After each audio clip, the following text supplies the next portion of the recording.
Welcome back, everyone. It's great to have you here. In today's episode, we're going to talk about something really important, something many of us have experienced. Why is it that so many people start their fitness journey full of excitement and motivation, only to quit just a few weeks later? If you've ever started a new diet, enthusiastically joined a gym, or promised yourself, this time is different, only to find yourself back at square one, then this episode is especially for you.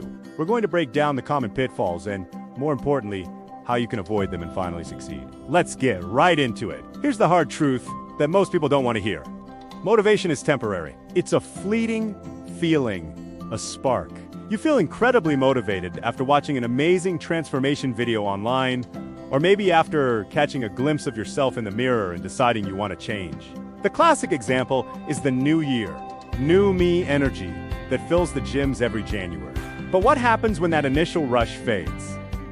Because it always does, life gets in the way. You have a long day at work, you feel tired, and suddenly that motivation is gone. This is the critical point where discipline must take over. The people who consistently achieve their fitness goals don't rely on feeling motivated every single day. That's a myth. They rely on routine and habits. There's a huge mental shift you need to make. Stop saying to yourself, I'll work out when I feel like it. Instead, start saying, I work out because it's on my schedule. Treat it like an important appointment, one you wouldn't cancel. Think about it. You go to work, even when you don't feel like it, right? Apply that same non-negotiable mindset to your health. That simple change in perspective makes a world of difference. It's about showing up for yourself, especially on the days you don't want to. Another massive reason people fail is that they go to extremes right from the start. They jump into the deep end without learning how to swim first. They declare, no more carbs, no more sugar, no more anything fun. They drastically cut their calories down to something unsustainable, like 1,000 calories a day. Then they try to force themselves into 2-hour grueling workouts every single day. Let's be honest, that's not a lifestyle, that's a punishment. Your body and mind will rebel against that kind of deprivation and exhaustion. It's a recipe for burnout and failure. You might see quick results for a week or two, but you'll feel miserable. And the moment you slip up, you'll feel like a failure and quit altogether. So, what's the alternative? Balance. Your body needs balance to thrive. Instead of completely removing everything you enjoy from your diet, which is a very black and white way of thinking, try making smarter adjustments.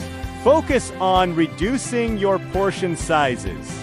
You can still enjoy your favorite foods, just have less of them. Make a conscious effort to increase your protein intake at every meal. It helps keep you full and supports muscle growth.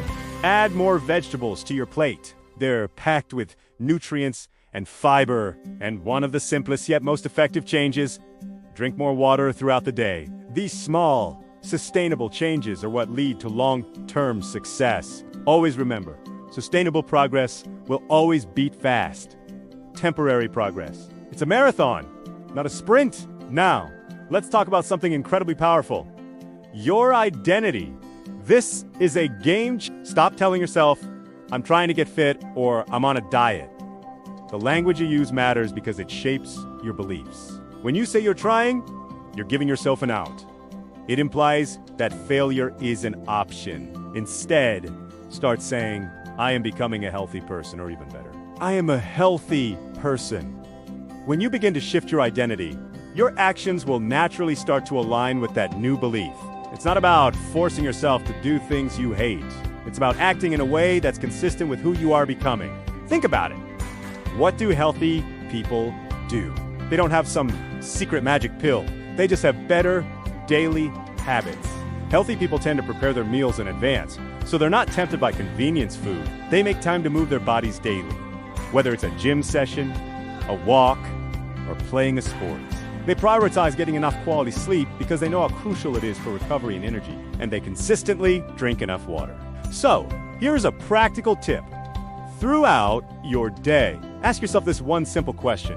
What would the healthy version of me do right now? Would the healthy version of you grab that extra cookie? Or would they have a glass of water and go for a walk? Would they scroll on their phone for another hour? Or would they go to bed to get a full 8 hours of sleep? Ask the question and then do that. If you're feeling completely lost and overwhelmed and you don't know where to start, here's a very simple weekly structure you can follow. You don't need to live in the gym. On Monday, you could do an upper body workout. On Tuesday, just go for a 30-minute walk. It's simple but effective. On Wednesday, do a lower body workout. On Thursday, focus on stretching or some mobility work to help your body recover. On Friday, you could do a light, full body workout. And on the weekend, focus on active rests. This could be anything from a longer walk in nature, going for a swim, or playing a game with family or friends. The key here isn't perfection. You don't need to have the perfect workout every single time. What you need is consistency. Just showing up and doing something is infinitely better than doing nothing at all. And please, remember this. Fitness is not about destroying your body in the gym. It's not about punishing yourself for what you ate. It's about building your body up. It's an act of self-care and self-respect. You're building a stronger, more resilient, and more capable version of yourself. One workout and one healthy meal at a time. It's a positive process, not a negative one. Here's my challenge to you. Give yourself 90 days, not 7 days, not 14 days.